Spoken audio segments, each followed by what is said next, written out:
Music minds வெளியீடு.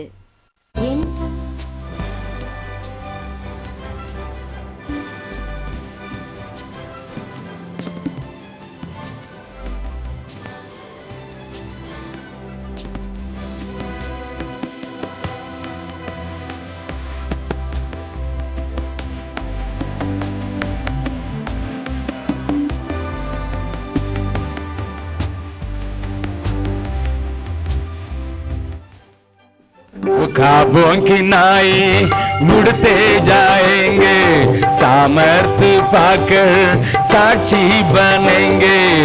ख्वाबों की नाई उड़ते जाएंगे, सामर्थ्य पाकर साक्षी बनेंगे। सामर्थ्य है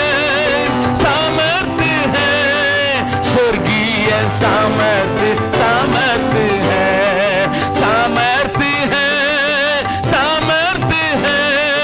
स्वर्गीय सामर्थ्य, सामर्थ्य है।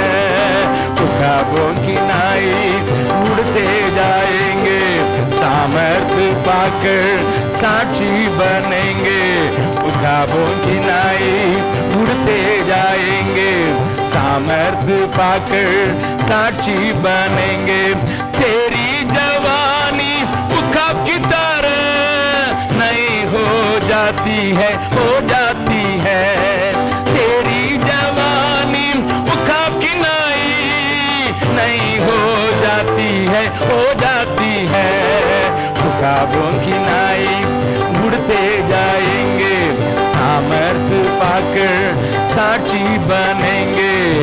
ख्वाबों की नाई उड़ते जाएंगे, सामर्थ्य पाकर साक्षी बनेंगे। सामर्थ्य है स्वर्गीय सामर्थ्य, सामर्थ्य है। सामर्थ्य है स्वर्गीय सामर्थ्य, सामर्थ्य है। ख्वाबों की नाई उड़ते जाएंगे, सामर्थ्य पाकर साक्षी बनेंगे। ख्वाबों की नाई எல்லாரும் उड़ते जाएंगे, सामर्थ्य पाकर साक्षी बनेंगे। இந்த வளாகத்திலே கூடி வந்திருக்கிற உங்களை வாழ்த்துகிறேன். எனக்கு இந்த கிருபையை தந்த ஆண்டவருக்கு ஸ்தோத்திரம் செலுத்தி வாய்ப்பை தந்த அருமை பேராயர் அவர்களுக்கும் மற்ற சபையின் ஒவ்வொரு அங்கத்தினருக்கும் நன்றியுடையவனாக இருக்கிறேன். நேற்றைய தினத்திலே 23ஆம் சங்கீதத்தின் முதல் 2 வசனங்களை அடிப்படையாக கொண்டு நான் உங்கள் மத்தியிலே தேவன் தந்த செய்தியை பகிர்ந்து கொண்டேன். இன்றைக்கு அதை தொடர்ந்து நாம் 3வது 4வது வசனத்தை வாசிக்கலாம். அவர் என் ஆத்துமாவை தேற்றி தம்முடைய நாமத்தின் நிமித்தம் என்னை நீதியின் பாதையில் நடத்துகிறார். நான் மரண இருளின் பள்ளத்தாக்கிலே நடந்தாலும் பொல்லாப்புக்கு பயப்படேன். தேவரீர் என்னோடு கூட இருக்கிறீர், உமது கோலும் உமது தடியும் என்னை தேற்றும். அருமையான தேவனுடைய பிள்ளைகளை, இந்த 2 வசனங்களிலிருந்தும் மீண்டுமாக 3 காரியங்களை மாத்திரம் நான் காட்டிக் கொடுக்க விரும்புகிறேன். தேவன் நம்மோடு கூட இடைப்படுவார் என்று விசுவாசிக்கிறேன். நேற்றத்திலே 3 பகுதியாக நான் உங்களுக்கு அந்த வசனங்களை பிட்டுக் கொடுக்க கர்த்தர் உதவி செய்தார். இந்த நாளிலும் கூட இந்த 2 வசனங்களில் அடங்கி இருக்கிற 3 முக்கியமான செய்தியை உங்களோடு கூட நான் பகிர்ந்து கொள்ள வாஞ்சிக்கிறேன். என் ஆத்துமாவை தேற்றி என்கிற வார்த்தையை அநேக முறைகளிலே நாம் கேள்விப்பட்டிருக்கிறோம். தேர்தல் செய்திகளும் ஆறுதல் செய்திகளுக்கும் நமக்கு குறைவில்லை என்கிறபடியினாலே கொஞ்சம் ஆழமாக உங்களை எடுத்துச் செல்லும்படியாக 3 காரியங்களை நான் பேச விரும்புகிறேன். அது என்ன? ஆண்டவர் என்னை நீதியின் பாதைகளில் நடத்துவதற்காக, தம்முடைய நாமத்தின் நிமித்தம் நடத்துவதற்காக வாஞ்சிக்கிறவர் என்பதை நான் உங்களுக்கு காண்பித்துக் கொடுக்க விரும்புகிறேன். இரண்டாவது, நான் நடந்து போகிற பாதை அது நீதியின் பாதைதான், ஆனாலும் அது மரண பள்ளத்தாக்கின் வழியாக நடந்து செல்கிற பாதையாக இருந்தாலும் அங்கேயும் தேவன் எனக்கு உண்டாக்கி வைத்திருக்கிற காரியத்தை உங்களுக்கு காண்பித்துக் கொடுக்க விரும்புகிறேன். அதோடு கூட அப்படி வழி நடத்தும்படியாக ஆண்டவர் என்னை அழைத்து செல்லும் போது நான் அங்கேயும் இங்கேயும் வழி தப்பி விடாதபடிக்கு என்னை தேற்றுவதற்கு மாத்திரமல்ல, என்னை சீராக்குவதற்கு அவருடைய கையில ஒரு கோல் இருக்கிறதை நான் உங்களுக்கு காண்பித்து, எனக்கு எதிராக வருகிற ஆபத்திலே என்னை மாட்டி விடாதபடிக்கு என்னை காப்பதற்கு, எனக்கு விரோதமாக எழும்புகிறவரை அழிப்பதற்காக அவரிடத்தில் ஒரு தடியும் இருக்கிறது என்பதை உங்களுக்கு உணர்த்தி காட்டி மிகுந்த சந்தோஷத்தோடு உங்களை வீட்டுக்கு அனுப்ப வாஞ்சிக்கிறேன். தெளிவாக உங்களோடு கூட பேச கர்த்தர் உதவி செய்வாராக. நன்றாய் கவனியுங்கள். முதலாவது இங்கே சொல்லப்பட்டிருக்கிற அந்த வார்த்தையை கொஞ்சம் கவனிக்கும்படியாக கேட்கிறேன். இதனை புரிந்து கொள்ள வேண்டும் என்றால் அந்த நீதியை குறித்த ஒரு வெளிச்சம் நமக்கு தேவை. அதை குறித்து வேகமாக அதிகமாக பேசுவதற்கு நேரம் இல்லை என்றாலும் முக்கியமாக எனக்கும் உங்களுக்கும் தெரிந்திருக்க வேண்டிய ஒரு காரியம் உண்டு. நீதி என்கிற வார்த்தையை நாம் இந்த நாளிலே சாதாரண முறையிலே நாம் அறிந்து கொண்டிருக்கலாம்.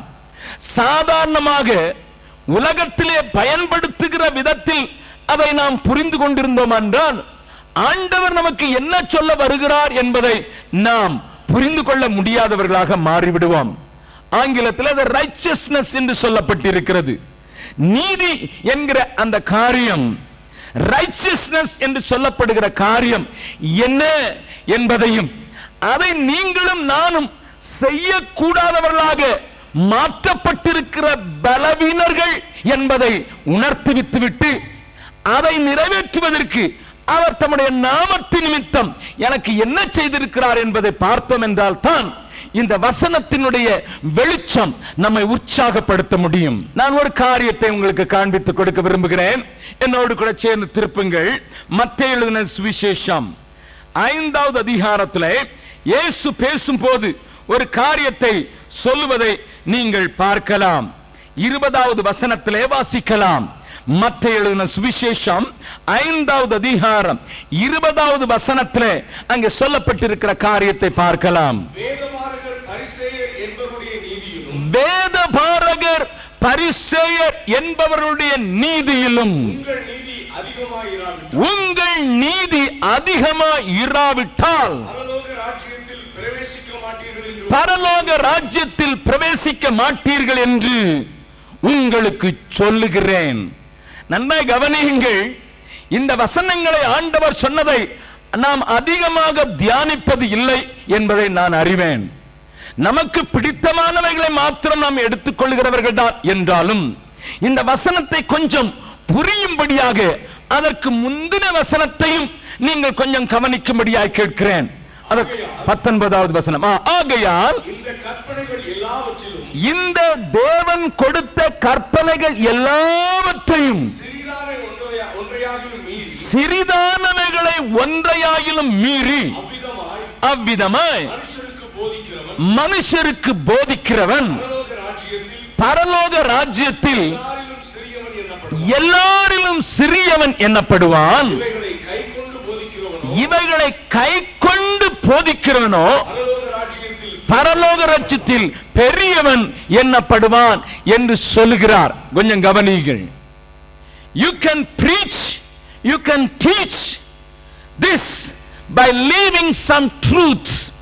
சில காரியங்களை விட்டுவிட்டு, சில காரியங்களை ஒதுக்கிவிட்டு, முக்கியத்துவம் தராதபடி அதை கொஞ்சம் மீறிவிட்டு மீதமுள்ளவர்களை மாத்திரம் போதிக்கலாம். இது ஒரு வகம். அல்லது போதனைக்காக மாத்திரம் போதித்துவிட்டு வாழ்க்கையிலே கை கொள்ளாமல் போய் அது நிமித்தம் சிறிய ஒரு காரியத்தில் தவறி நடந்து கொண்டிருக்கலாம். அப்படிப்பட்ட ஒரு கூட்டத்தை காண்பித்து அவர்களுக்கு பரலோகத்தில் இடம் இல்லை என்று சொல்லாவிட்டாலும் அங்கே உண்டு, ஆனால் கடைநிலையில இருப்பாய் என்பதை இயேசு சொல்கிறார். கவனியுங்கள். ஆனால் பரலோகத்துக்கு போகவே முடியாது என்று அடுத்த கூற்றிலே சொல்லுகிறார். கவனியுங்கள் நன்றாக. பரலோகத்துக்கு செல்ல முடியாது என்று சொல்லுகிறார். அதற்கு அவர் சொன்ன காரியம் என்ன? வேதபாரகரையும் பரிசேயரையும் காட்டிலும் அதிக நீதி உள்ளவர்களாய் நீங்கள் நடக்காத பட்சத்திலே நீங்கள் பரலோகத்திற்கே போவதற்கு வாய்ப்பில்லை என்று இயேசு தெளிவாக திட்டமாக சொல்லுகிறார். என்னையா வேதபாரகருடைய நீதி என்ன, பரிசேயருடைய நீதி என்ன? ஒரே ஒரு காரியத்தை மாத்திரம் காட்டி கொடுத்து விடுகிறேன், கொஞ்சம் புரியும்படியாக. எல்லாவற்றையும் பேசுவதற்கு நேரமில்லை, ஆனாலும் ஒரு காரியத்தை கொஞ்சம் காட்டி கொடுத்து விடுகிறேன். வாசிக்கலாம் என்னோடு கூட சேர்ந்து. லூக்கா எழுதின சுவிசேஷம் 18வது அதிகாரத்தில் ஆண்டவர் அங்கே ஒரு காரியத்தை அழகாக சொல்கிறார். என்ன சொல்கிறார்? 10வது வசனத்தில் இருந்து வாசிக்கலாம். இரண்டு மனுஷர் ஜெபம் பண்ணும்படி தேவாலயத்திற்கு போனார்கள். ஒருவன் பரிசேயன், மற்றவன் ஆயக்காரன். பரிசேயன் நின்று, தேவனே, நான் பரிகாரர், அநியாயக்காரர், விபச்சாரக்காரர் ஆகிய மற்ற மனுஷரை போலவும் இந்த ஆயக்காரனை போலவும் இராததினால் உம்மை ஸ்தோத்திரிக்கிறேன். இங்கேதான் கவனிக்கும்படியாக வேண்டுகிறேன். இந்த ஓமையை இயேசு சொன்னது நமக்கு தெரியும். ரெண்டு மனிதர்கள் போனார்கள் என்று ஓமையாக அல்ல, நடந்த ஒரு காரியத்தை தான் சொல்கிறார். ஒருவன் உள்ளே பிரவேசித்து, தேவாலயத்தின் உள்ளே பிரவேசித்து ஜெபம் பண்ணுகிறான். ஒருவன் வெளியே நின்று அங்கே ஜெபிக்கிறான். ஆண்டவர் சொல்லும் போது சொல்கிறார், அவன் அல்ல இவனே என்று சொல்கிறார். வெளியே போய்விட்டார். இவனுடைய ஜெபம், இந்த பரிசேயனுடைய ஜெபம் ஆண்டவரை வெளியே தள்ளிவிட்டது. ஆகையினால் தான் இவனே என்று ஆயக்காரனை பார்த்து சொல்கிறார், தூரத்தில் என்று சொல்கிறார் அவனே என்று. பரிசேயனை பார்த்து சொல்கிறார். ஆனால் பரிசேயன் தன்னை குறித்து சொன்ன எல்லாவற்றையும் பேசுவதற்கு நேரம் இல்லாவிட்டாலும் ஒரு காரியத்தை கவனியுங்கள். வாசிக்கலாம் 19வது வசனத்திலே, 12வது வசனத்திலே, வாரத்தில் 2 தரம் உபவாசிக்கிறேன், என் சம்பாத்தியத்தில் எல்லாம் தசமபாகம் செலுத்துகிறேன். நன்றாக கவனியுங்கள். வேதபாரகர் பரிசேயருடைய நீதி என்று நீங்கள் புரிந்து கொள்ளும் வண்ணமாக ஒரே ஒரு உதாரணத்தை மாத்திரம் சொல்கிறேன். அவருடைய நீதி என்னையா? அதை காட்டிலும் அதிகமாக இல்லாவிட்டால் நீ பரலோகத்துக்கு போக மாட்டாய் என்று ஆண்டவர் ஆணித்தரமாக சொல்லிவிட்டாரே. அந்த நீதியின் ஒரு காரியம் என்ன? வாரத்திலே 2 தரம் அவர்கள் உபவாசிப்பார்கள் என்றால் நீங்களும் நானும் எத்தனை தரம் உபவாசித்து ஆக வேண்டும்? அட்லீஸ்ட் மோர் than 2 times. அல்லது பரலோகத்துக்கு போக முடியாதுன்னா இங்க இருக்கிற ஒருத்தருக்கும் இடம் இல்லை. வாரத்துக்கு 2 தரம். We are busy in God's business sometimes. சில வேளைகளிலே தேவனுடைய காரியங்களின் நிமித்தமாகவே நாம் இத்தனை ஆக்ரோஷமாக செயல்படுவதனாலே அதற்கு நேரம் இல்லாமல் ஆகிவிடுகிறது. 2 தரம் உபவாசிக்கிறான் வாரத்தில். அது மாத்திரமல்ல, இன்னொரு காரியம் சொல்கிறான், எல்லாவற்றிலையும் தசமபாகம் கொடுக்கிறேன். ஒருவேளை இது பழைய ஏற்பாட்டு காரியம்தான் என்றாலும் அந்த மினிமத்தை கொடுப்பதிலையும் நமக்கு ஒரு பரீட்சை வைப்பார்கள் என்றால் எத்தனை பேர் இதில் பாஸ் பண்ணுவார்கள் என்று சொன்னால் எனக்கு தெரியாது.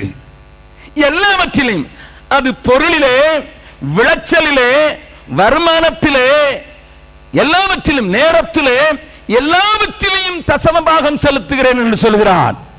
ஆண்டவர் சொல்லும் போது சொல்கிறார், இந்த நீதியை காட்டிலும் உங்கள் நீதி அதிகமா இல்லாவிட்டால் பரலோகத்திலே பிரவேசிக்கவே மாட்டீர்கள். கொஞ்சம் பேருக்கு இப்ப பயம் வந்திருக்கும். என்னடா இது, நேற்று தான் நம்ம செம்மறியாடா மாறி இருக்கோம், இன்னைக்கு பரலோகத்துக்கு போகலாம் என்று நினைத்திருக்கிறோம். இன்றைக்கு இவர் போடுகிற குண்டிலே நமக்கு பரலோகத்தில் இடமில்லையோ என்று உங்களை யோசிக்க செய்யலாம். கவனியுங்கள், அநேக நேரங்களிலே நாம் நினைக்கிறோம் நம்முடைய செய்கைகளினாலே, அதைத்தான் இங்க சொல்ல விரும்புகிறேன், நம்முடைய செய்கைகளினாலே, நம்முடைய நினைவுகளினாலே, நம்முடைய நற்கிரியைகளினாலே, நம்முடைய காணிக்கையினாலே நாம் ஆண்டவருக்கு செய்கிற காரியத்தின் நிமித்தம் நாம் பரலோகத்திலே நீதியை சம்பாதித்து விடலாம் என்கிறது நமக்குள்ளே நம்மை அறியாமலேயே வந்திருக்கிற ஒரு உண்மை. ஆனால் ஏசாயா என்ன சொன்னான் தெரியுமா?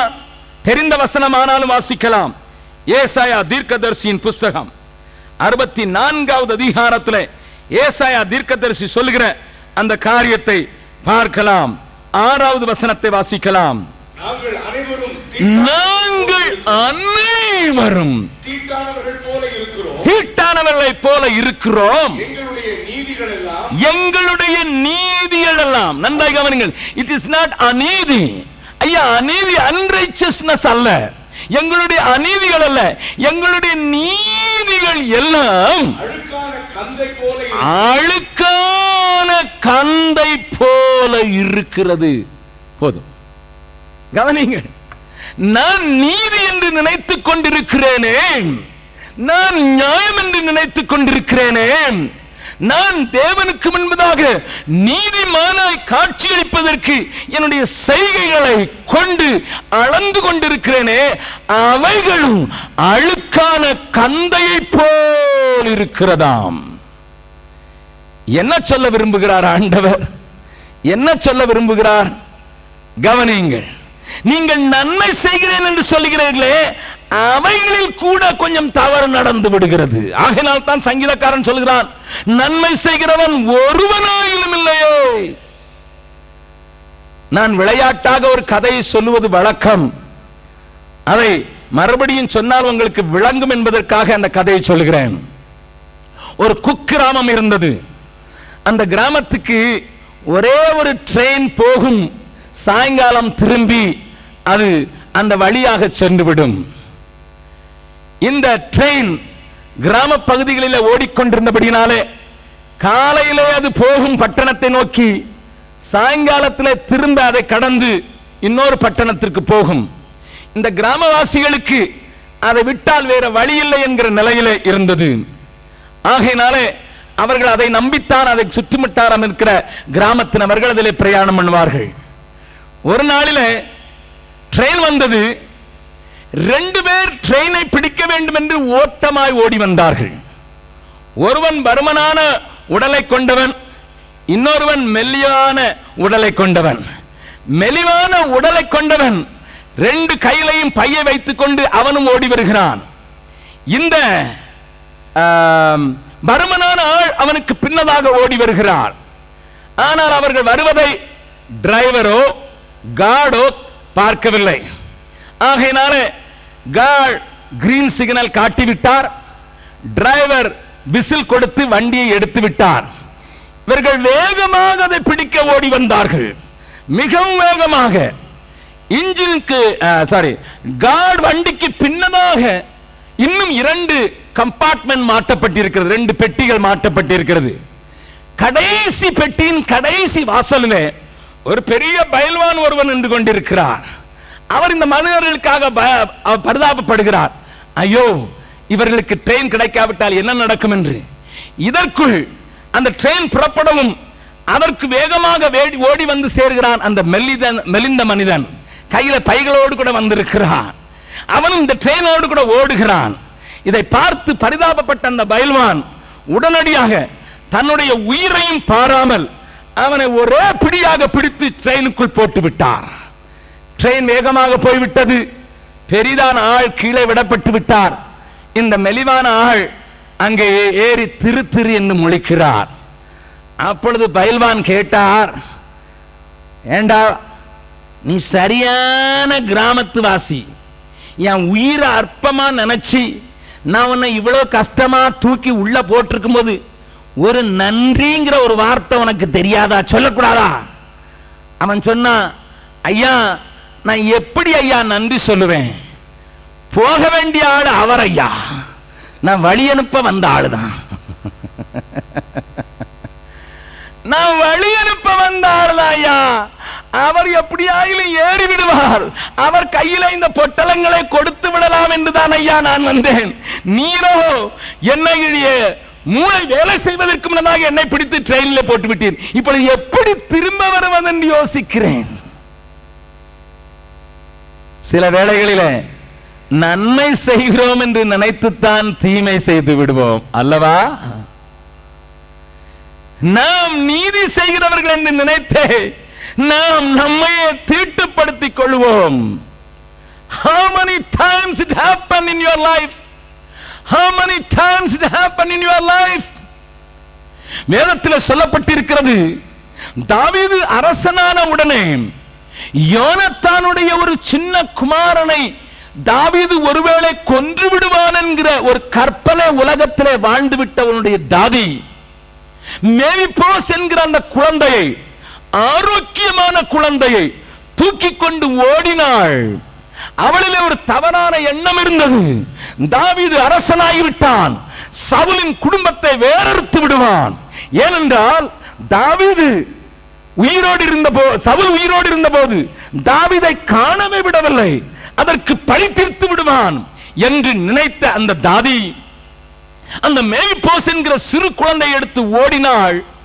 நன்மை செய்ய வேண்டும் என்றுதான் நினைத்து ஓடினாள், காப்பாற்றி விட வேண்டும் என்று நினைத்துதான் ஓடினாள். ஒருவேளை தவறாக அவள் கால்குலேட் பண்ணிவிட்டாள், உண்மைதான்.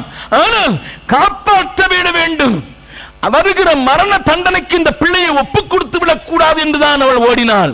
ஆனால் போகும் வழியிலே அவள் விழுந்ததினாலே அந்த சிறு பிள்ளையுடைய 2 காலும் உடைந்து முடமாக்கப்பட்டான் வாழ்நாள் முழுவதற்கும்.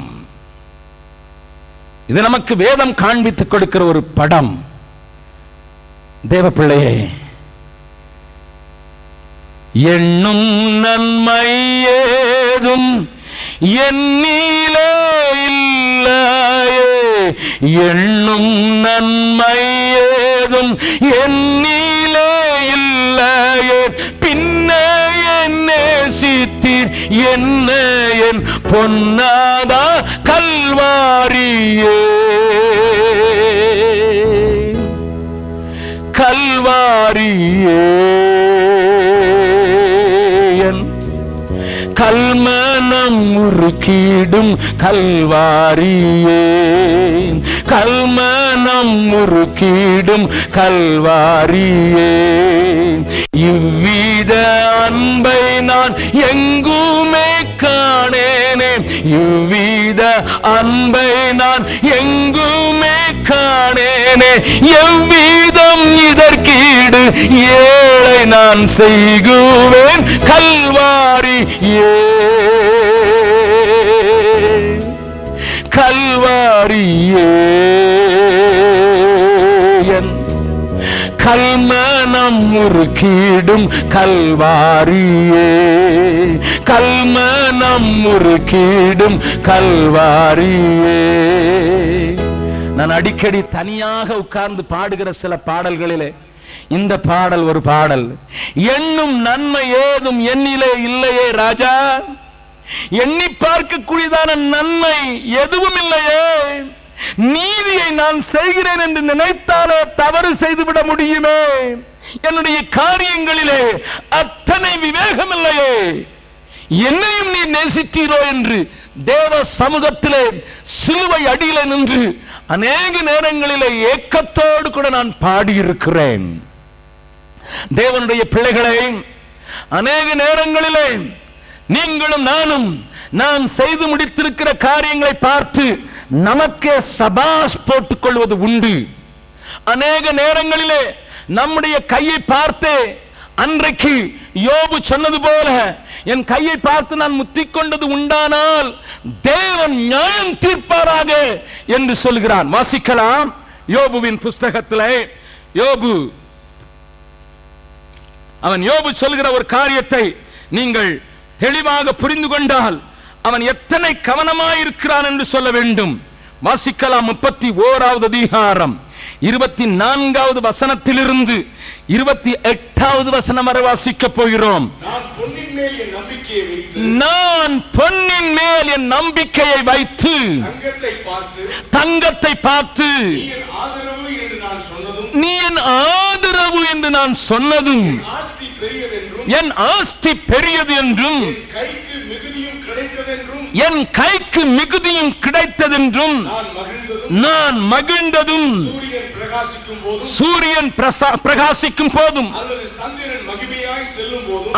சந்திரன் மகிமையாய் செல்லும் போதும் அதை நோக்கி என் மனம் ரகசியமாய் மயக்கப்பட்டு listen என் மனம் ரகசியமாய் ஒருவருக்கும் தெரியாமலே மயக்கப்பட்டு என் வாய் என் கையை முத்தி செய்து ஷபாஸ் ஜபக்குமார் ஷபாஸ் என்று சொன்னதும் உண்டானால் இதுவும் நியாயாதிபதிகளால் விசாரிக்கப்படத்தக்க அக்கிரமமாயிருக்கும். அதனால் அப்படி செய்வதனால் உன்னதத்தில் இருக்கிற தேவனை மறுதலிப்பேனே. அம்மா ஐயா, how many times you appreciate yourself? How many times you applaud yourself? உன்னையே பாராட்டிக் கொண்டது எத்தனை முறை? உங்களையே பாராட்டிக் கொண்டது எத்தனை முறை? நல்ல காரியம்தான் செய்திருந்தீர்கள், பெரிய காரியம்தான் சாதித்திருந்தீர்கள். அது ஒருவேளை ஆலய பணிக்கே சாதித்திருக்கலாம். ஆனாலும் there is a danger, there is a danger here. அது என்ன? என்னையே பாராட்டினை முத்திக்கொள்வேன் என்றால் நியாயாதிபதிகளினால் விசாரிக்கப்படுவதற்கு அது தகுதியாகி விடுமாமே. அது உன்னதரை மறுதலிக்கும் காரியமாமே. அப்படி இருக்க நீதியை நான் செய்யக்கூடுமோ? ஆண்டவராகிய இயேசு சொல்லும்போது சொன்னார், முதலாவது தேவனுடைய ராஜ்யத்தையும் அவருடைய நீதியையும் தேடுங்கள் என்றாரே. What is that? ஐயா, அது என்ன? அது என்னையா? அது என்ன?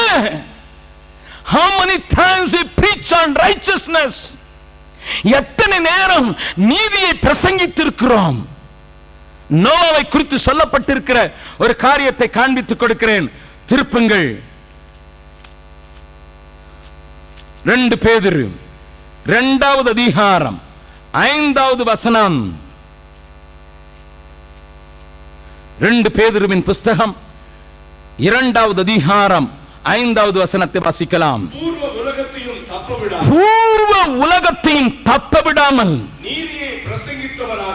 நீதியை பிரசங்கித்தவனாகிய நோவா முதலான 8 பேரை காப்பாற்றி போதும். Always the righteousness goes with judgment. Listen, எப்பொழுதெல்லாம் வேதத்தில் நீதி என்கிற வார்த்தை வருகிறதோ அதோடு கூட நியாய தீர்ப்பு என்கிற காரியமும் இணைத்து சொல்லப்படுகிறதை நீங்கள் கவனிக்கலாம். நீதியை பிரசங்கித்தவனாகிய நோவா வரும் காரியத்தை முன்னறிந்து தேவ நியாய தீர்ப்பை முன்னறிந்திருந்தான். இதைத்தான் எபிரேய நிருப ஆக்கியோனும் சொல்கிறான். திருப்புங்களினோடு கூட சேர்ந்து எபிரேயருக்கு எழுதின நிருபம் 11வது அதிகாரம் வாசிக்கலாம். 7வது வசனத்தை வாசிக்கலாம். விசுவாசத்தினாலே நோவா தற்காலத்திலே காணாதவைகளை குறித்து தேவ எச்சரிப்பு பெற்று பயபக்தி உள்ளவனாகி தன் குடும்பத்தை ரட்சிப்பதற்கு பேழையை உண்டு பண்ணினான். அதனாலே உலகம் ஆக்கினைக்குள்ளானதென்று தீர்த்து விசுவாசத்தினால் உண்டாகும் நீதிக்கு சுதந்திரவாளியானான். ஒரு காரியத்தை எபிரேய நிருப ஆக்கியோன் அழகாக எழுதுகிறார். ஐயா, உன்னுடைய நற்கிரியைகளினால், உன்னுடைய முயற்சியினால், உன்னுடைய பக்தியினால், உன்னுடைய உபவாசத்தினால், உன்னுடைய ஜெபத்தினாலும் நீ நீதியை சம்பாதிக்கவே முடியாது. அது விசுவாசத்தினால் உண்டாகும் நீதியாயிருக்கிறது. கரங்களை தட்டி ஆண்டவருக்கு மகிமை செலுத்தலாமா?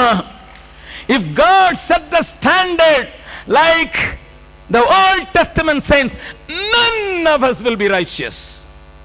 தேவன் அந்த பழைய ஏற்பாட்டின் காரியத்தை மாத்திரம் வைத்திருப்பார் என்றால் நீங்கள் யாரும் நானும் கூட அந்த நிலையை அடைந்திருக்க முடியாது.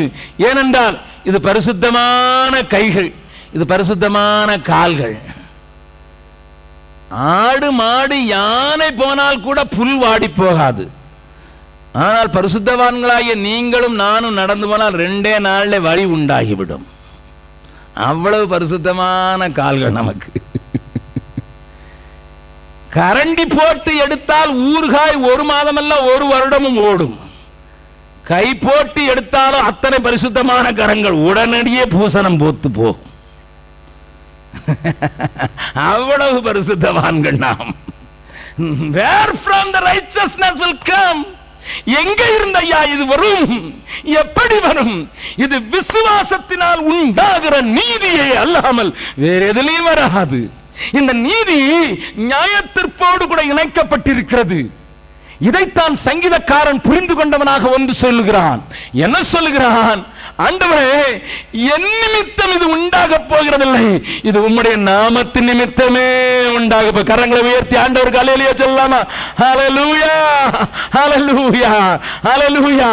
அவரே நமக்கு நீதியானார் என்று பவுல் தெளிவாக சொல்வதற்கு இதுதான் ஐயா கவனம். He is my righteousness, he is my righteousness, he looks at me as if I am standing right with him.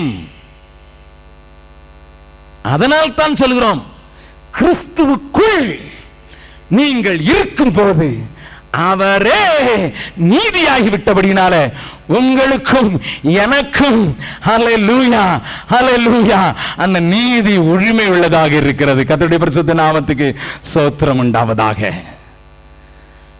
நேற்றைய தினத்தில் சொன்னேன், ஆட்டுக்குட்டி எங்கே இருந்தது? மேய்ப்பனின் தோளில் இருந்தது. ஆனால் நான் இப்பொழுது சொல்கிறேன், ஆட்டுக்குட்டி இருக்க வேண்டிய இடம் மேய்ப்பனுக்குள்,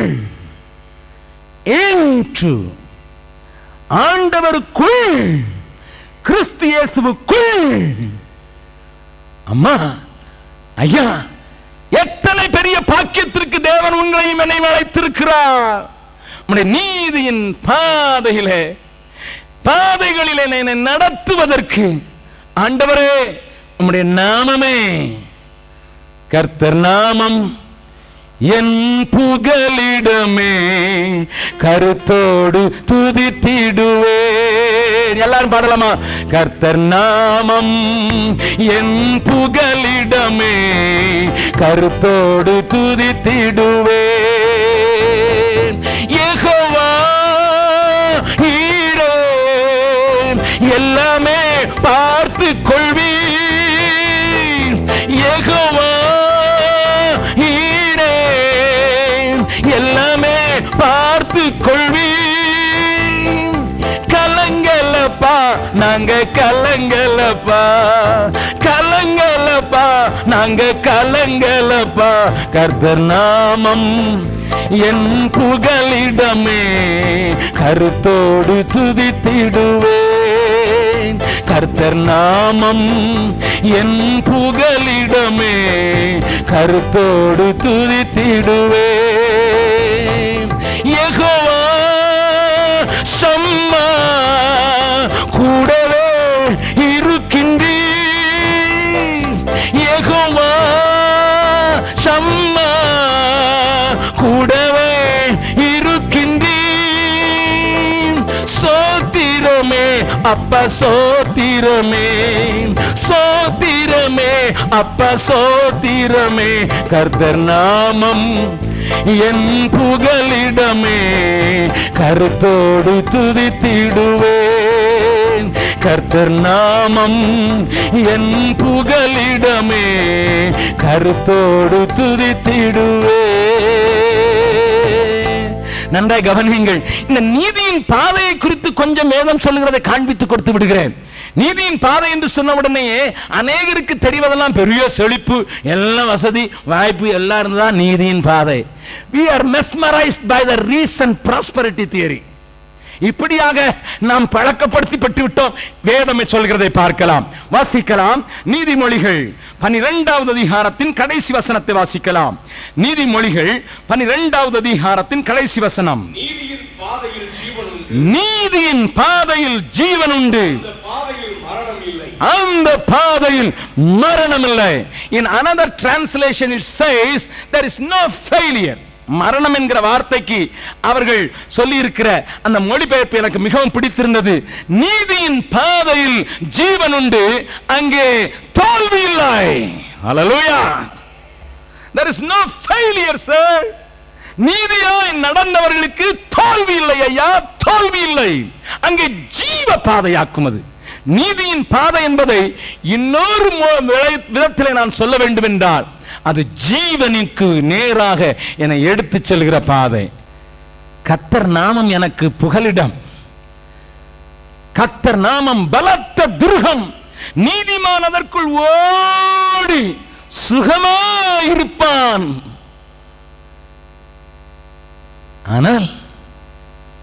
ஆனால் அது கொஞ்சம் இடுக்கமானது, நெருக்கமானது.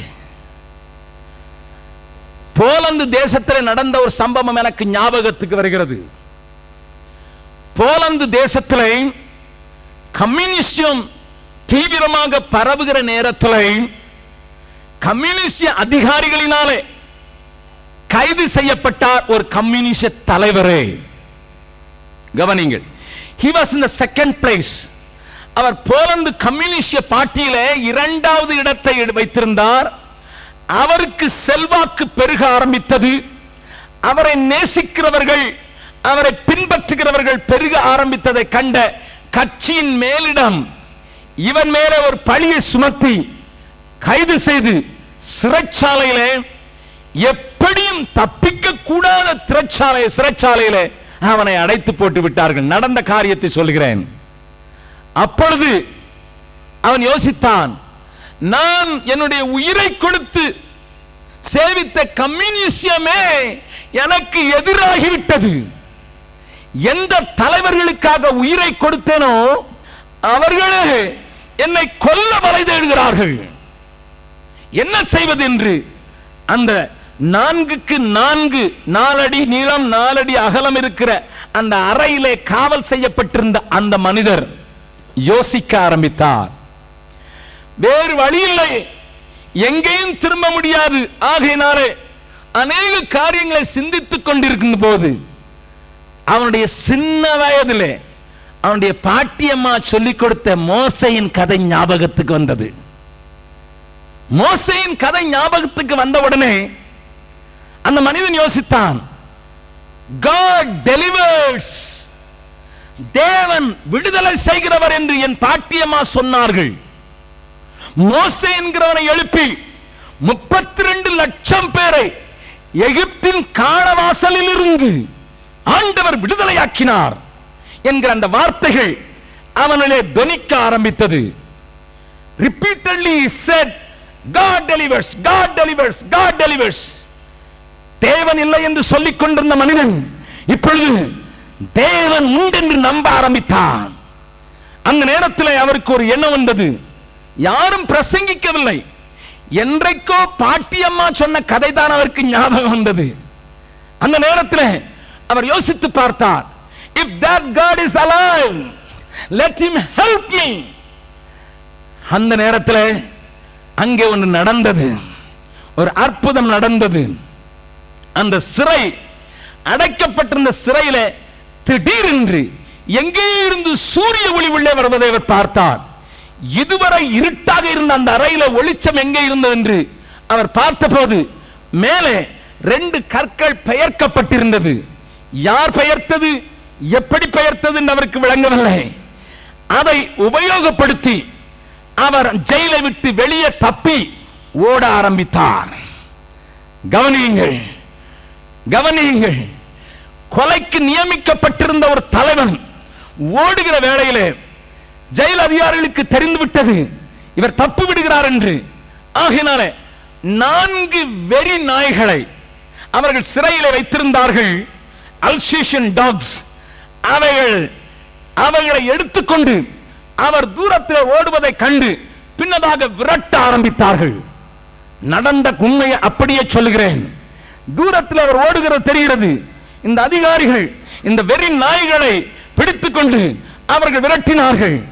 அந்த மனிதன் திடீரென்று அங்கே ஒரு சின்ன புதர், புஷ், அந்த புதரிலே போய் ஒளிந்து கொண்டார். ஓட முடியவில்லை. ஜெயிலிலே சரியான சாப்பாடு இல்லாதபடினாலே பலவீனப்பட்ட அவருக்கு மூச்சு வாங்கிட்டு ஓட முடியாதவராக அங்கே அந்த புதரிலே மறைந்து கொண்டு அங்கே மறுபடியும் ஜெபிக்கிறார். ஆண்டவரே, நீர் ஜீவன் உள்ளவர் என்று என் பாட்டியம்மா சொன்னார்கள். நான் நம்பவில்லை தான். நீர் ரட்சிக்கிறவர் என்றும் நீர் பாதுகாக்கிறவர் என்றும் சொன்னார்கள். நான் நம்பவில்லை தான். ஆனால் இன்றைக்கு I give you a chance. உமக்கு ஒரு வாய்ப்பு தருகிறேன். நீர் என்னை காக்க வேண்டும் என்று திட்டம் கொண்டிருந்தீர் என்றால் do a miracle, ஒரு அற்புதம் செய்யும் என்று அவர் ஜெபித்து அந்த புதரிலே பதுங்கி இருக்கிறார். நாய்கள் பக்கத்திலே வர ஆரம்பித்து விட்டன. பக்கத்திலே வந்த அந்த நாய்களை போலீஸ் அதிகாரிகள் அவிழ்த்து விட்டு விட்டார்கள். நாய்கள் வேகமாய் ஓடி வருகின்றன.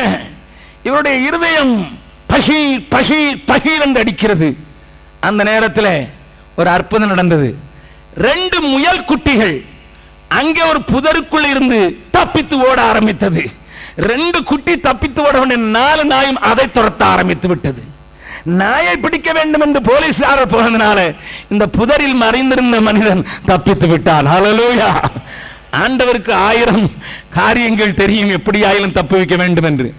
தன் தாய் நாட்டை விட்டு தப்பி நியூசிலாந்து நாட்டுக்கு எப்படியோ வந்து சேர்ந்து இன்றைக்கு அங்கே ஒரு சபைக்கு போதகராக உயர்ந்திருக்கிறார். கர்த்தருடைய பரிசுத்த நாமத்துக்கு ஸ்தோத்திரம்.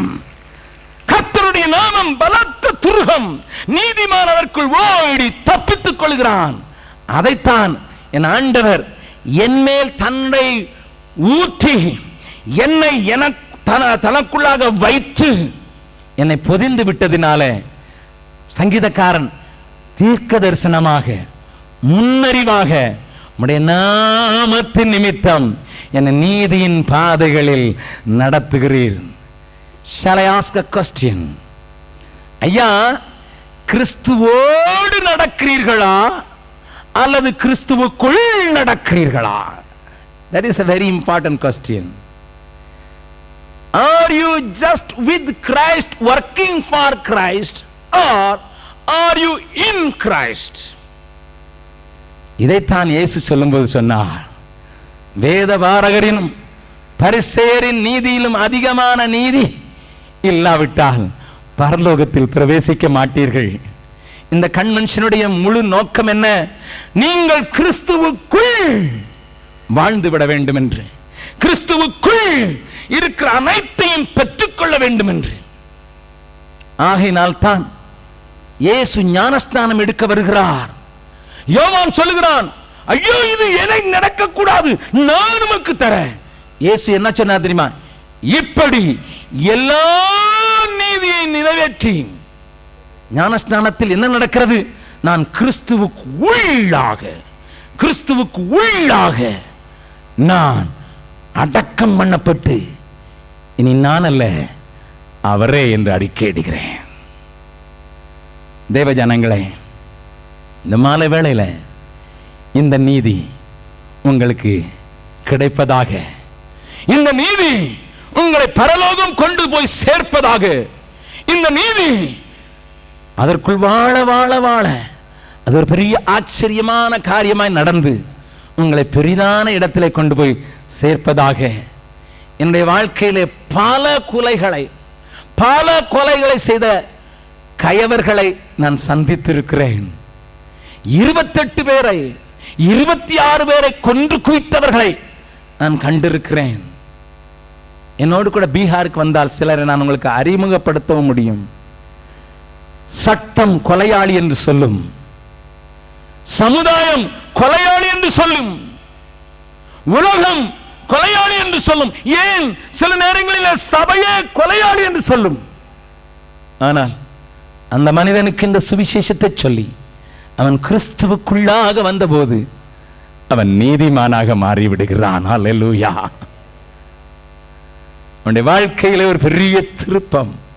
அவன் தேவனிடத்திலே போய் நின்று கேட்டபோது தேவன் அவனை கொலையாளியாகவோ ஒரு கிரிமினலாகவோ பார்க்காதபடி நீதிமானாக இயேசு கிறிஸ்துவுக்குள் பார்க்கிறதுனால் தைரியம் பெற்றவனாக ஆண்டவர் முன்னதாக நிற்கக்கூடியவனாக மாற்றுகிறான். நன்றாய் கவனிங்கள். இந்த ஜீவனுக்கு போகிற வாசல் குறுகலானது, வழி நெருக்கமானதாய் இருந்தாலும் நான் கிறிஸ்துவுக்குள் இருக்கிறபடினால ஏசாயா சொல்கிறான், நான் நெருக்கப்படுகையில் அவரும் நெருக்கப்படுகிறார். ஹல்லேலூயா.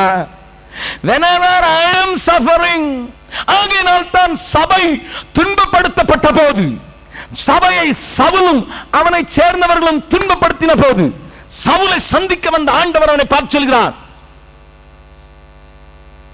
நீர் யார்? நீர் யார்? சவுலே சவுலே ஏன் என்னை துன்பப்படுத்துகிறாய் என்று கேட்கும்போது நீர் யார் என்று கேட்டதற்கு ஆண்டவர் என்ன பதில் சொன்னார்? நீ துன்பப்படுத்துகிற இயேசு. நான் உம்மை பார்த்ததே இல்லையே. இல்லை இல்லை இல்லை, என்னை உடையவர்களை நீ துன்பப்படுத்தினார், என்னையே துன்பப்படுத்துகிறதாக அர்த்தம். நான் அவர்களை மூடி மறைத்திருக்கிறபடினால நீ அவர்களை உதைக்கும் போது அவர்களை அல்ல என்னையே உதைக்கிறாய். ஆகையினால் தான் நீ நெருக்கத்திலே நடந்தாலும் ஆண்டவர் உன்னோடு கூட பாடுபடுகிறபடினால உனக்கு விடுதலை தருவதற்கு அவர் தீவிரம் காட்டுகிறார். அதை இன்றைக்கும் செய்வதற்கு வல்லவராக இருக்கிறார். இதை புரிந்து கொண்டவர்கள் நெருக்கம் வரும்போது ஐயா நெருக்கத்துக்காக ஜெபம் பண்ணுங்கள் என்றே சொல்ல மாட்டார்கள். என்ன சொல்வார்கள் தெரியுமா? நான் நெருக்கப்படவில்லை, அவரே நெருக்கப்படுகிறார். இன்றைக்கு நெருக்கத்தில் இருக்கிறீர்களா? கஷ்டத்தில் இருக்கிறீர்களா? துன்பத்தில் இருக்கிறீர்களா? போராட்டத்தில் இருக்கிறீர்களா? If you are already in Christ, thank God because he is also crushed. நீங்கள் கிறிஸ்துவுக்குள் இல்லையா? யாரோ ஜெபிப்பார்கள் என்று வராதீர்கள், கிறிஸ்துவுக்குள் வந்து விடுங்கள். அது போதும், அது போதும்.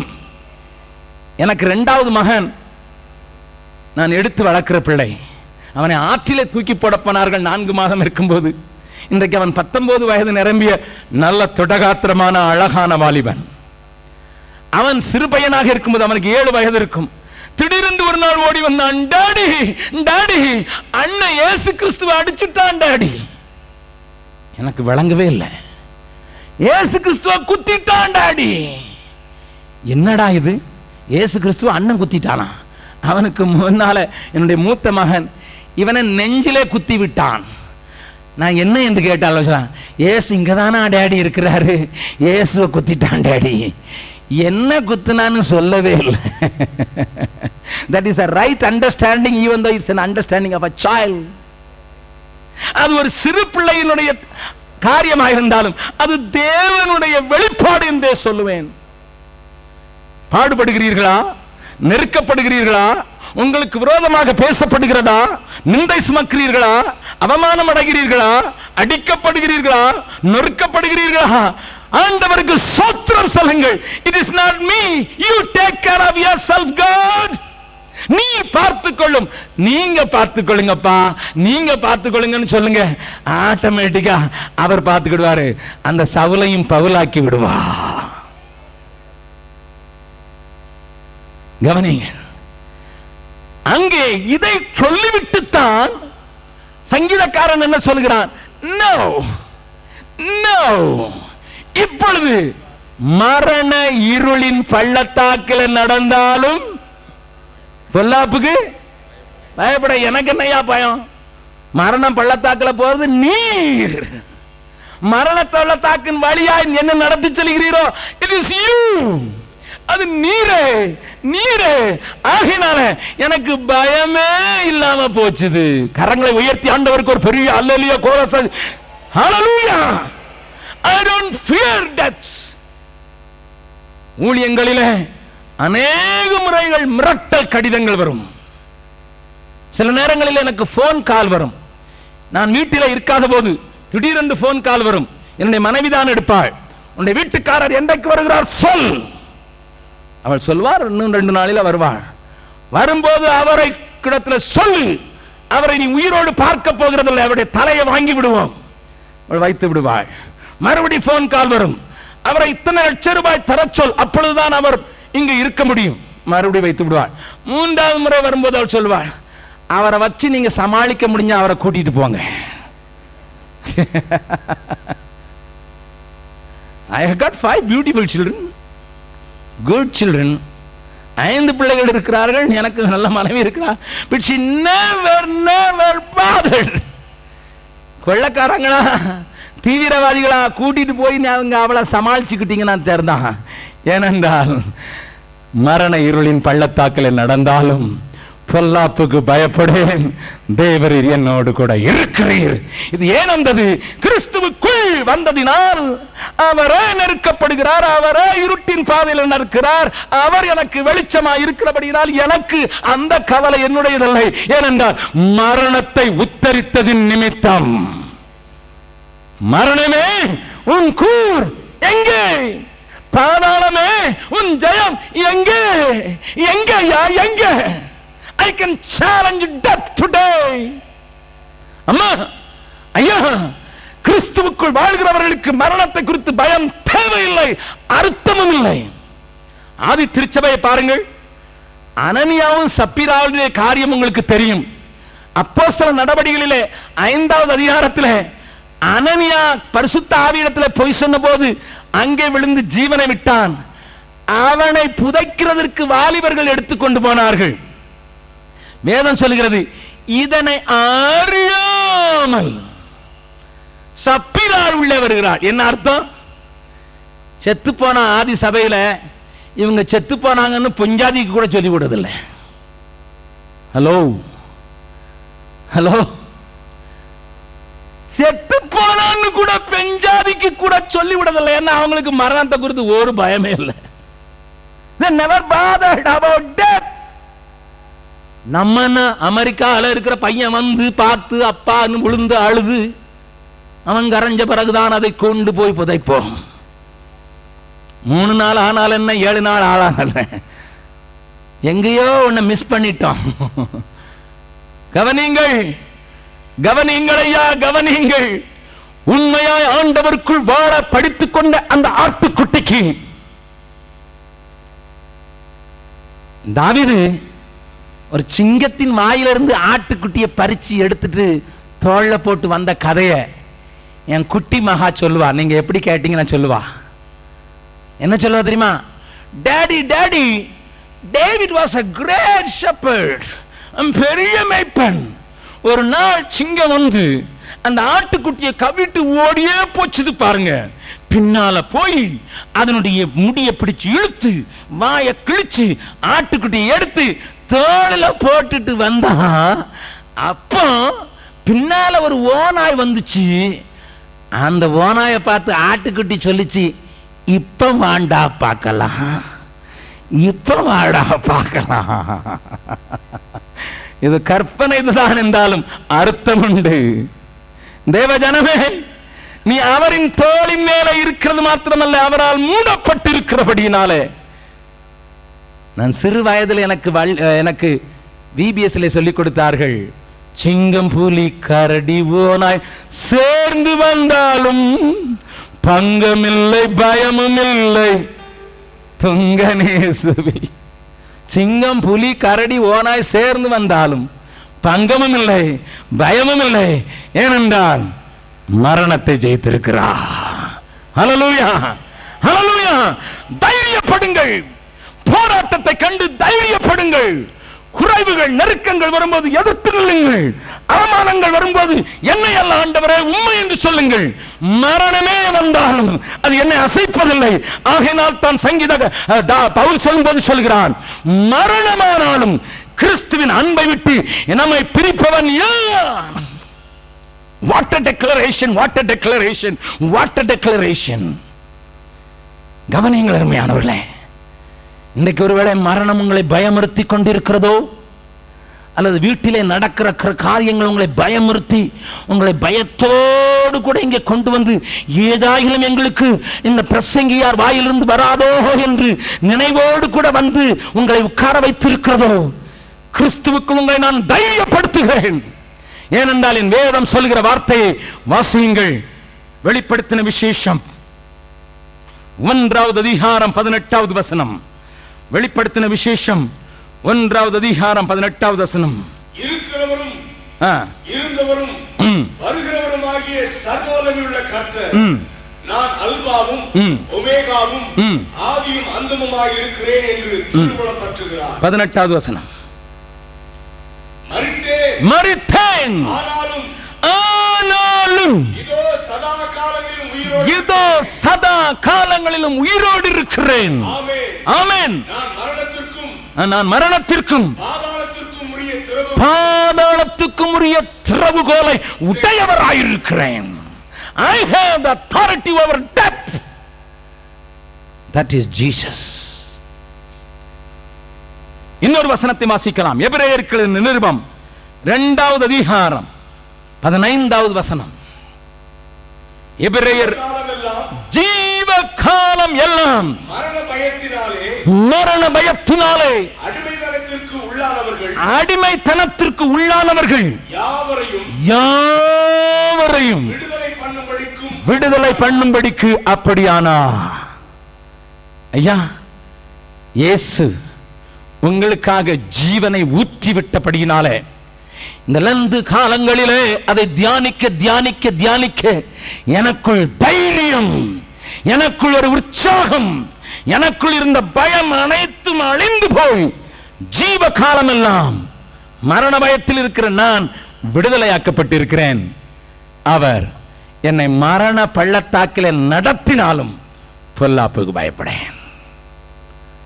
இதை நம்புகிறவர்கள் மாத்திரம் அல்லேலூயா சொல்லுங்க பார்க்கலாம். Very good. such a big crowd of people. அல்லேலூயா. நல்ல கவனிங்க. நான் அதனால் தான் நேற்றைய தினத்தில் சொன்னேன், புல்லுள்ள இடங்களில் மேய்த்து அமர்ந்த தண்ணீரை கொண்டு போய் விடுகிறார். அங்கே விட்டுவிட்டு அப்படியே விட்டு விடுகிறதல்ல, இங்கேயே சாப்பிட்டு கொண்டு இருந்துவிடு என்று சொல்லிவிடவில்லை.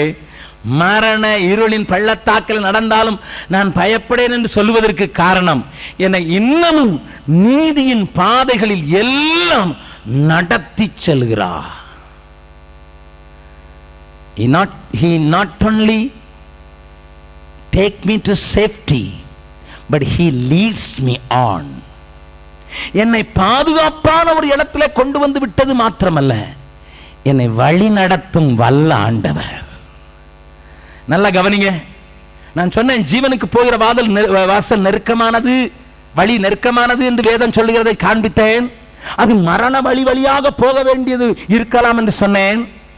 சீனா தேசத்தில் நடந்த ஒரு காரியத்தை சொல்ல விரும்புகிறேன். சமீபத்திலே டிசம்பர் மாதத்திலே பேக் டு ஜெருசலம் என்கிற ஒரு புஸ்தகத்தை வாசித்தேன். அது சீனாவில் நடக்கிற காரியங்களை படம் பிடித்து காட்டுகிற ஒரு புஸ்தகம். அது என்னை மிகவும் கவர்ந்தது. ஏனென்றால் சீனாவை குறித்து நான் அடிக்கடி செய்திகளை சேகரித்து வருகிறவன். நடந்த காரியத்தை சொல்கிறேன். ஒரு போதகருடைய மனைவி, போதகரை கம்யூனிஸ்டுக்காரர்கள் அடித்து கொன்று விட்டார்கள். அவள் உத்தமமாய் அந்த ஊழியத்தை செய்து வந்தாள். இதை பார்த்த கம்யூனிஸ்ட் அரசாங்கம் அவளையும் கைது செய்தது. அவளுக்கு 2 பிள்ளைகள், ஒரு ஆண் பிள்ளை, ஒரு பெண் பிள்ளை. இந்த 2 பிள்ளைகளையும் அவளை பார்ப்பதற்கு வேற யாரும் முடியாது. ஏனென்றால் ராஜ துரோகி என்று சொல்லி அவளை அடைத்திருக்கிறபடியால் அந்த பிள்ளைகளுக்கு ஆதரவு தருகிறவர்களும் அடிமைப்படுத்தப்படுவார்கள். ஆகையினாலே வெறும் தாத்தாம் பாட்டி மாத்திரம் அவர்களை கண்காணித்து வந்தார்கள்.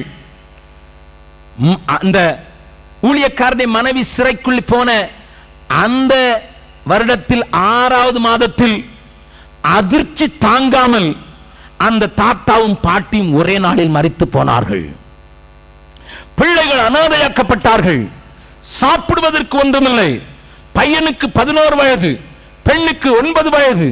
2 பேரும் தெருவிலே கிடக்கிறதை பொறுக்கி சாப்பிட ஆரம்பித்தார்கள். குளிப்பதற்கு வசதி இல்லை, தங்குவதற்கு வசதி இல்லை. தெருவிலே படுத்தால் போலீஸ் விரட்டியது. அதை கண்ட போலீஸ் இவர்களை வைத்து தாயை மறுதலிக்க வைத்து விடலாம் என்று சொல்லி இந்த பிள்ளைகள் 2 பேரையும் சிறைச்சாலை வாசலிலே கொண்டு போய் நிறுத்தி, சொல்லுங்கள், இப்பொழுது என்ன சொல்லுகிறாய்? உங்கள் தாய் பார், இயேசுவின் நிமித்தம் உங்களிடத்திலிருந்து பிரிக்கப்பட்டிருக்கிறார் என்று பிள்ளைகளுடைய நெஞ்சிலே விஷத்தை ஊற்றினார்கள். பிள்ளைகள் அழுதார்கள். அம்மா வாங்கம்மா, தெருவில் கிடக்கிற எச்சியும் கிடைக்க மாட்டேங்குதுமா, வாங்க வந்துருங்கம்மா. பிள்ளைகளின் அழுகை குரல் ஒரு பக்கத்தில், அவளுக்கு ஒரு பேப்பரும் ஒரு பென்சிலும் கொடுக்கப்பட்டது. அவளிடத்தில் கேட்கப்பட்ட காரியத்தை எழுதி கொடுக்க முடியாது. அவள் அதில் என்ன எழுதினா, I cannot substitute my Jesus. என் இயேசுவின் இடத்தை வேறு யாருக்கும் நான் தர முடியாது. பிள்ளைகள் அங்கே இருந்து எடுத்து செல்லப்பட்டார்கள். நாஸ்திக பாணியில வளர்க்கப்பட்டார்கள். ஹாஸ்டலிலே அவளுக்கோ 23 வருடங்கள் சிறைச்சாலையிலே அடைத்து விட்டார்கள். 23 வருடங்கள் கழித்த பின்பு அந்த ஊழியக்காரன் மனைவி உருக்குலைந்தவளாய், கண்கள் உள்ளாய், கண்ணங்கள் சொட்டை விழுந்து வெளியே வந்தாள். அந்த மகன் இப்பொழுது 34 வயது நிறைந்தவனாக திபெத்திலே அரசாங்கத்தில் ஒரு உயர் அதிகாரியாக படித்து வந்திருந்தான். அவளுக்கு தெரிந்தது மகன் இங்கே இருக்கிறார் என்று. அங்கே அவள் கடந்து சென்றாள். கடந்து சென்று மகனுடைய வீட்டின் கதவை தட்டினாள். திறந்து பார்த்தபோது, Who are you? யார் நீ என்கிற கேள்வி. மகனே, என்ன தெரியலடா. அவன் சொன்னான், என்னையும் உன்னையும் அன்றைக்கு இயேசு பிரித்து விட்டார். I don't have a place for you. Come on, get out. வெளியே போ. ஏற்றுக்கொள்ள மறுத்த மகனுக்கு வணக்கம் சொல்லிவிட்டு வெளியிலே வந்து தான் சேவிக்கிறவரும் ஆட்கொண்டவருமாய் ஆண்டவருக்கு இன்றைக்கு 1500 பேர் கொண்ட ஒரு சபையை ஸ்தாபித்து விட்டாள் அந்த ஏழை ஊழியக்காரருடைய மனைவி. அவளை கேட்டபோது சொன்னதுதான், மரண பள்ளத்தாக்கில் நடந்தாலும் பொல்லாப்புக்கு பயப்படேன், தேவரீர் என்னோடு கூட இருக்கிறீர். தேவ ஜனமே, 3வது காரியத்தில் கொஞ்சம் ஆழமாக கொண்டு போவதற்கு எனக்கு நேரம் இல்லை. ஆனால் ஒரு காரியத்தை இங்கே கொஞ்சம் அழுத்தி சொல்லி முடிக்கிறேன். குருவானவர் சொன்னது போல சரியாக 9 மணிக்கு முடித்து விடுவோம்.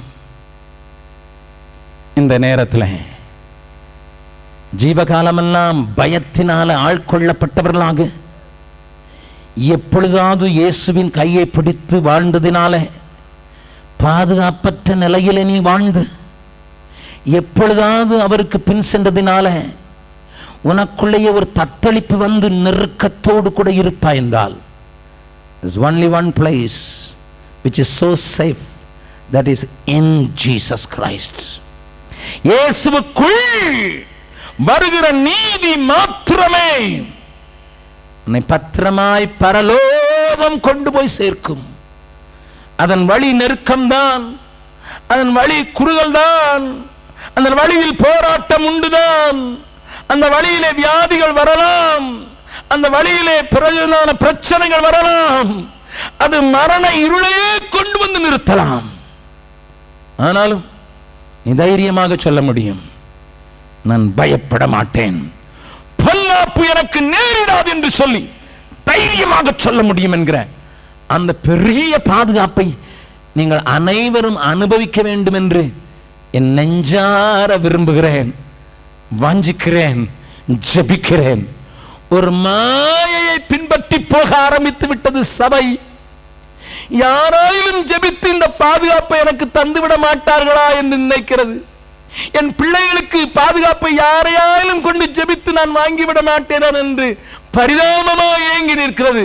No no, 1000 times no. உனக்கு பாதுகாப்பு உன் இரட்சகரில் மாத்திரம்தான். உன்னதமானவரின் உயர் மறைவில் இருக்கிறவன், சர்வ வல்லவரின் நிழலில் தங்குவான். இது பரமசிலாக்கியமே. சர்வ வல்லவரின் நிழலில் தங்குவான். இது பரமசிலாக்கியமே. அவர் சேட்டையின் கீழ் அடைக்கலம் புகவே தம் சிறகுகளால் மூடுவார். அவர் சேட்டையின் கீழ் அடைக்கலம் புகவே தம் சிறகுகளால் மூடுவார். தேவனுன் அடைக்கலமே, ஒரு பொல்லாப்பும் உன்னை சேருமோ? ஒரு மாதையும் கூடாரத்தையே அணுகாமலே காத்திடுவார். ஒரு வாதையும் கூடாரத்தையே அணுகாமலே காத்திடுவார். அவர் சேட்டையின் கீழ் அடைக்கலம் புகவே தம் சிறகுகளால் மூடுவார். அவர் சேட்டையின் கீழ் அடைக்கலம் புகவே தம் சிறகுகளால் மூடுவார். அவருக்குள் வாழ்வதற்கு ஒப்புக் கொடுக்கிறவர்கள் மாத்திரம். யாரும் கண்ணை மூட வேண்டாம். மரணத்துக்கே பயப்படாதவர்கள் இதற்கு ஏன் கண்ணை மூட வேண்டும்? அப்படியே எழுந்து நிற்கலாமா? ஐயா, தீர்மானித்து விட்டோம். என்ன வந்தாலும் சரி கிறிஸ்துவுக்குள், என்ன நேரிட்டாலும் சரி கிறிஸ்துவுக்குள், கிறிஸ்துவுக்குள் மாத்திரம் வாழ விரும்புகிறோம் என்று சொல்லுகிறவர்கள் மாத்திரம். இறுதி நேரம். ஒரே ஒரு நிமிடத்தில் நான் முடிக்கிறேன். சரியாக 9 மணிக்கு உங்களை வீட்டுக்கு அனுப்புகிறோம். ஆசீர்வாதத்தோடு கூட கடந்து செல்வதற்கு ஒரு சின்ன வேண்டுகோள். சகோதரா, சகோதரி, கிறிஸ்துவின் நிமித்தம் வருகிற நீதியை சுதந்திரிப்பதற்கு ஆயத்தமாயிருக்கிறவர்கள் மாத்திரமே பரலோகத்துக்கு உரியவர்கள் என்பதை புரிந்து கொண்ட நான் எப்படி நடக்க வேண்டும் என்பதை நாளைக்கு பேசுகிறேன்.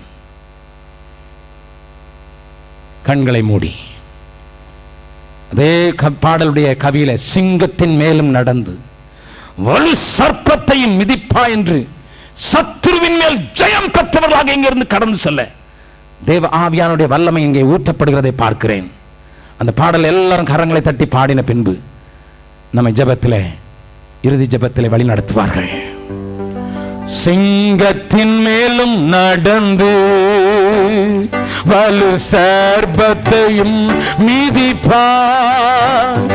அவர் நாமத்தை நீ முற்றும் நம்பினதால் உன்னை விடுவித்து காத்திடுவார். அவர் நாமத்தை நீ முற்றும் நம்பினதால் உன்னை விடுவித்து காத்திடுவார். அவர் சேட்டையின் கீழ் அடைக்கலம் புகவே தம் சிறகுகளால் மூடுவார். அவர்